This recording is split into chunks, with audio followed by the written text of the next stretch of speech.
Le médecin neurologue belgo-congolais Tarsis Loseke a tenu vendredi 17 octobre 2014 au Press Club Bruxelles, à Bruxelles, une conférence de presse afin d'annoncer à la presse internationale sa candidature au poste de secrétaire général de l'OIF, Organisation internationale pour la francophonie. Dans un discours de 9 minutes, M. Tarsis Loseke a donné les principaux traits de sa vision une fois à la tête de cette organisation internationale.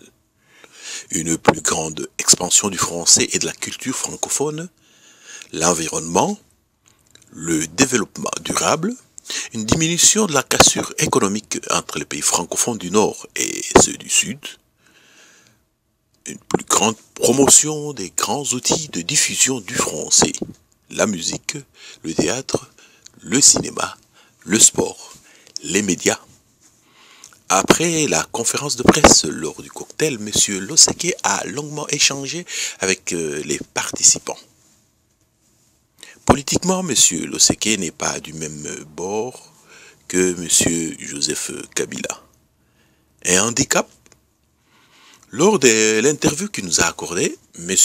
Loseke a déclaré considérer cela plutôt comme un atout, car dans la charte de l'OIF, il est recommandé aux pays membres de mettre une sourdine sur leurs différentes politiques internes lorsqu'il s'agit de traiter des problèmes de l'OIF. Son origine congolaise, un atout? Oui, selon lui, car l'heure de la RD Congo semble être arrivée. Ensuite, la touche congolaise à l'OIF, grâce à ses énormes ressources culturelles, sera un plus. Professeur d'université, médecin pratiquant, M. Loseke vit depuis 30 ans entre Bruxelles et Kinshasa. Je vous demanderai de bien vouloir, lorsque vous poserez votre question, vous identifier ainsi que le nom de votre organe de presse. Merci. Oui, monsieur. Voilà, je suis journaliste chinois francophone. Je suis Liu, L-I-U, c'est mon nom de famille. Alors, je représente Guangming Daily, le quotidien de Guangming, c'est le deuxième quotidien chinois. Alors, monsieur professeur, d'abord, félicitations pour être candidat. Et j'ai eu l'honneur, en 98 à Genève, j'ai eu l'occasion d'interviewer monsieur Diouf, ce grand girafe. Voilà, il est grand, à Lausanne. Et puis, alors, j'ai eu de très bons contacts avec la francophonie. Alors, si vous êtes élu, monsieur le professeur, j'ai deux questions. Alors, la première, concernant comment est-ce que vous allez promouvoir la langue française au sein des organisations de l'Union européenne, par exemple, à la capitale européenne dont Bruxelles fait partie. Alors, comment vous allez promouvoir le français ici? Parce que ici, pour moi, c'est un peu embêtant, je dirais, embarrassant plutôt, parce que c'est toujours l'anglais. Même si pour une conférence de presse dont les francophones sont la majorité, alors c'est toujours l'anglais qui l'emporte. Donc, comment vous allez promouvoir le français ici, sur ce plateau? Deuxième question. Alors, comment est-ce que vous allez utiliser cette plateforme de OIF pour promouvoir, comme vous avez dit, non seulement la langue et la culture, mais aussi au point de vue de l'économie, entre l'Afrique de l'Ouest surtout, la partie francophone, et la Chine par exemple. Comment vous allez promouvoir ça, les relations des pays francophones, africains et la Chine? Voilà les deux questions. Merci. Je pense que vous pensez faire la différence par rapport aux autres candidats. Alors, ma question, justement, se situe à ce niveau-là. Comment comptez-vous faire la différence par rapport aux autres candidats? Et à la fin, vous avez dit que vous allez privilégier un examen de résultats. Et ma question, quelles sont les stratégies? Apparemment, peut-être je n'ai pas bien entendu. Quelles sont vos stratégies? Quels sont les outils que vous allez utiliser pour justement faire la différence par rapport aux autres candidats? notamment dans le domaine de la paix, qui est toujours souvent menacé, je précise, moi en l'occurrence en Afrique. Et puis, au niveau de l'environnement, vous avez été ministre de l'environnement. Récemment, j'ai assisté notamment au suivi de loin un débat au Parlement européen sur le parc Virunga, où se passent beaucoup de problèmes au niveau économique, socio-économique, politique, etc., etc., et ailleurs, bien sûr. Et le dernier aspect se situe au niveau de... tous les candidats, apparemment, approchent la pension. Et vous aussi, j'imagine, d'après ce que j'ai vu. Et vous savez qu'il y a des maladies qui menacent les personnes qui approchent la pension, les maladies liées à l'âge. Et quelles sont vos stratégies, justement, pour résoudre ce problème? Est-ce que pensez-vous que vous serez affecté? Je ne pense pas, mais si jamais, quand même, vous devriez penser à ce secteur, les maladies liées à l'âge. Je vous remercie. Et je présente, et justement, je suis d'abord membre de la presse, de Press Club Brussels Europe, et puis je représente des magazines comme freelance, les magazines africains, Onesha, Yambola et Diplomatic World. Je vous remercie. Euro correspondent. J'ai une question, vous avez parlé de promouvoir le français, mais ma question est surtout sur l'autre aspect, en fait, de promouvoir la diversité linguistique, parce que, en quelque sorte, l'anglais et le français sont des langues qui sont répandues, et en France, il y a une menace contre les petites langues, le breton, le corse, le catalan, par exemple, mais ça existe aussi en Afrique et dans des autres parties du monde où les langues africaines aussi sont menacées en quelque sorte par le français ou l'anglais. J'aimerais savoir quelle est votre position sur la diversité linguistique et qu'est-ce qu'on peut faire pour promouvoir les langues africaines ou les autres langues du monde. Bon, c'est Cheikh Fita, d'Info en ligne de Congolais de Belgique. J'ai deux questions, une politique et une deuxième culturelle. La question politique d'abord. Vous êtes candidat pour la RD Congo, vous avez déposé votre candidature au ministère des Affaires étrangères. Est-ce que nous pouvons savoir si, au jour d'aujourd'hui, il y a d'autres candidats congolais qui se sont manifestés? Deux. Et sinon, est-ce que le ministère des Affaires étrangères vous a déjà répondu, par écrit ou verbalement, peu importe? Et enfin, Monsieur Denis Sassou Nguesso est passé à Kinshasa il y a peu. On le soupçonne d'être venu demander le soutien de la RD Congo pour le candidat Lopez de Congo-Brazzaville. Personnellement, je souhaiterais que ce soit vous, le secrétaire général, le candidat, mais à supposer que le Congo ne vous soutienne pas et que lors des votes, il soutienne Lopez. Comment interpréterez-vous cela? Donc ça, c'est la première question. La deuxième question est culturelle. J'aurais bien aimé que vous fassiez donc plus d'actions sur le côté culturel. Apparemment, ce n'était pas tellement le cas. Je vais savoir si vous êtes au courant de la façon dont la machine OIF fonctionne. Je vous donne deux cas simples. En 2008, pour les 30 ans d'une des pièces que j'avais écrites sur la guerre de Colosie, j'avais écrit à l'OIF. Ils m'ont répondu gentiment, mais bref, il n'y a pas eu de soutien. Ça, c'est dans le cas du théâtre. Cette année, je prépare des journées théâtrales. Je leur ai écrit. Ils m'ont répondu pratiquement de la même façon. Et ma question, c'est de savoir, est-ce que dans la vie courante des écrivains francophones, vous sentez le poids de l'OIF dans le soutien de la promotion de la langue française? Voilà mes deux questions. Je m'installe à Bruxelles pas très longtemps, ça fait quelques mois seulement. Alors, je ne sais pas, est-ce que ici, il y a, comme on dit, des coins francophones? Parce qu'en Chine, par exemple, pour apprendre l'anglais, il y a des activistes anglophones, par exemple, les Chinois qui étaient à l'étranger et rentrent en Chine. Ils sont dans les parcs, ou dans les bars, ou dans les restaurants. Ils font, par exemple, on appelle des coins anglais. C'est-à-dire les gens viennent ici volontairement ou selon ce qu'on veut, et on parle en anglais. pour exercer l'anglais. Je ne sais pas, est-ce qu'ici vous avez des endroits comme ça, justement pour échanger en langue française? Mon nom est Annie Moutamba, je dirige un cabinet spécialisé dans les affaires Europe-Afrique, en affaires publiques. J'ai deux questions. La première, vous avez cité donc les différents canaux de promotion de la francophonie. Quel rôle voyez-vous pour précisément les diasporas africaines? Et la seconde, dans votre programme, de manière générale, quel serait le rôle et la place de la femme?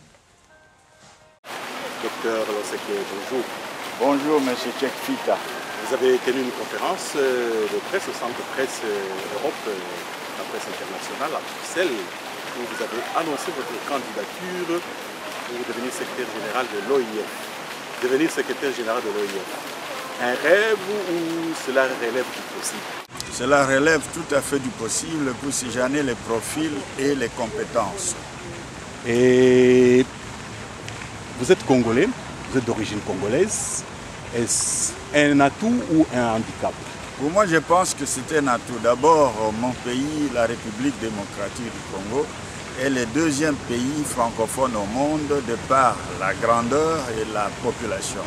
Ensuite, c'est pour nous, pour le moment, l'occasion de briguer ce poste puisqu'il revient à l'Afrique centrale d'avoir un candidat valable pour remplacer M. Abdou Diouf à la tête de l'OIF. Et enfin, il y a le fait que nous présidons cette organisation qui est la francophonie depuis 2 ans et il est tout à fait normal que nous puissions revendiquer ce poste-là et nous en avons les compétences et les profils. Par rapport à vos origines congolaises, deux sous-questions. D'abord, est-ce qu'il y a d'autres candidats annoncés? De deux, est-ce que le ministère des Affaires étrangères, où vous avez déposé votre candidature, vous a-t-il déjà répondu oui ou non? Selon les informations que j'ai, il n'y a pas d'autres candidats et le ministre des Affaires étrangères m'a confirmé qu'il n'y a pas eu de candidature.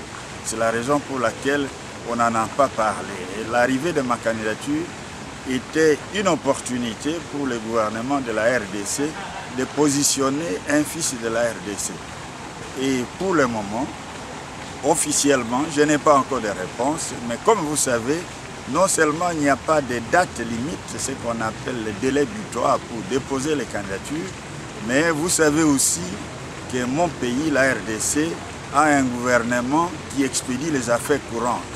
Tous les ministres et leurs cabinets ont touché des indemnités et je pense que c'est un problème hautement politique qui ne peut pas être géré par un gouvernement qui traite les affaires courantes.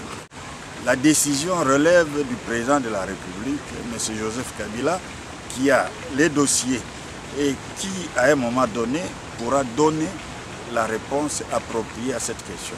Nous attendons, on va voir, mais le temps passe et les autres candidats prennent beaucoup de distance par rapport à nous, mais je fais confiance à ceux qui défendront mon dossier à Dakar, à huis clos, notamment le président de la République et d'autres partenaires que j'ai pu contacter et qui ont reçu favorablement ma candidature. Docteur Loseke, c'est un secret de polichinelle. Vous n'êtes pas du même bord que M. Kabila. Est-ce que cela pourrait vous avantager? Non, cela n'a rien à voir, parce que le poste de secrétaire général de la francophonie est un poste d'un haut fonctionnaire international, un poste du niveau international qui ne dépend nullement de la politique intérieure des États membres de la francophonie. D'ailleurs, la charte de la francophonie interdit formellement que l'on importe des problèmes de politique interne au niveau de la francophonie. Et enfin, pourquoi pas, au moment où nous voulons qu'il y ait plus de cohésion dans notre pays, moi je pense que cela est beaucoup plus avantageux a beaucoup plus d'avantages que d'inconvénients. Et je pense que c'est le moment de transcender nos divergences internes. Docteur Loseke, la RD Congo est connue comme un grand berceau de la culture, notamment des arts du spectacle, de la musique, du football, du théâtre. Pensez-vous que votre présence à la tête de l'OIF pourrait booster un tant soit peu les créateurs dans ce secteur qui pourraient effectivement facilement véhiculer le français comme langue? Incontestablement, parce que parmi les objectifs de ma vision personnelle, c'est qu'il faut contrer les reculs de la langue française dans l'espace francophone. Et les moyens pour véhiculer ou amplifier la promotion de notre langue commune, qui est le français, c'est à travers des organisations culturelles ou des moyens qui peuvent amplifier la présence du français à travers le monde, notamment les théâtres, le sport, la musique, la cuisine et d'autres moyens courants que l'on peut utiliser, en dehors des moyens politiques et bien sûr et diplomatiques. Donc je suis tout à fait d'accord que ma présence à la tête de l'OIF donnera une impulsion nouvelle et une autre dynamique dans la promotion de la langue française comme une culture millénaire, comme vous le savez. Pouvons-nous connaître d'autres axes de votre politique au cas où vous étiez élu secrétaire général de l'OIF? Un secrétaire général de la francophonie est tenu à appliquer scrupuleusement la feuille de route imposée par les chefs d'État et de gouvernement. C'est la première chose. La deuxième chose, je m'inscrirai, étant soit peu, dans la dynamique de ce qui a laissé notre prédécesseur, le président Abdou Diouf, à qui je rends un hommage déférent. En ce qui concerne ma vision personnelle, aussi il faut l'avoir, une touche personnelle, je vois surtout une francophonie de développement. Qu'est-ce que j'attends par là? Lorsque vous regardez l'espace francophone, on dirait qu'il y a une francophonie à deux vitesses. D'un côté, les pays du Nord qui sont très développés et au Sud, des pays moins développés. L'exemple le plus flagrant, c'est l'indice de développement humain de 2014. Lorsque vous regardez le classement des pays en fonction de cet indice de développement, vous trouvez que dans les top 20, il y a des pays du Nord qui sont francophones et qui contribuent à la francophonie. Tandis que dans les top, dans les 20 pays, les derniers dans la liste ou dans les classements, vous trouvez sur les 20, il y a 15 pays francophones, dont 14 pays africains. Cela montre qu'il y a quelque chose à faire. Et la meilleure des stratégies, c'est d'adopter une politique de développement comme les chefs d'État et de gouvernement l'ont déclaré à Kinshasa lors du dernier sommet, le 14e sommet qui a eu lieu à Kinshasa, qu'il faut absolument amplifier le développement au sein de la francophonie et cela passe par l'intégration et la solidarité. Il y a d'autres stratégies, mais je pense particulièrement à une intégration, à une solidarité au sein de la francophonie. D'autres axes de ma politique au sein de la francophonie, si je suis élu, c'est d'abord le développement du secteur de l'environnement avec la protection de l'environnement et la promotion du développement durable. Ça, c'est mon secteur clé puisque j'ai été ministre de l'Environnement et je sais de quoi je parle. Et enfin, il faut donner une impulsion sur les secteurs économiques propres pour que le développement économique, le progrès économique cohabitent avec le progrès social et c'est ce qui fera que la francophonie sera le moteur de développement à travers l'espace francophone et aussi à travers le monde. Et votre dernier mot? Mon dernier mot est de dire d'abord aux décideurs congolais que c'est l'opportunité qui nous est donnée d'avoir un poste de haut niveau au niveau international. Notre diplomatie, pendant un temps, s'est illustrée par une absence totale au sein des organisations internationales. Donc c'est le moment de nous positionner à un poste clé. J'ai appris qu'il y a des postes pour lesquels notre pays a postulé, mais ces postes n'ont pas la même visibilité que le poste de secrétaire général de l'OIF. Donc, avant tout, c'est une opportunité qui nous est donnée et l'opportunité qui fait qu'on a un candidat qui a été bien accueilli, dont la candidature a été bien accueillie par nos partenaires du Nord et certains partenaires du Sud, tous membres de la francophonie. Ensuite, je m'adresse à l'opinion internationale et surtout au niveau des décideurs de la francophonie, ceux qui auront à élire le prochain secrétaire général de la francophonie à Dakar. Je leur dis que je ferai de tout ce qui est de mon mieux pour diriger cette organisation pour le bien-être des peuples qui vivent à l'intérieur de la francophonie et aussi en suivant scrupuleusement les directives et la feuille de route des chefs d'État. Docteur Loseke, nous vous remercions et bonne chance. Merci beaucoup, Cheikh Fita, et à très bientôt.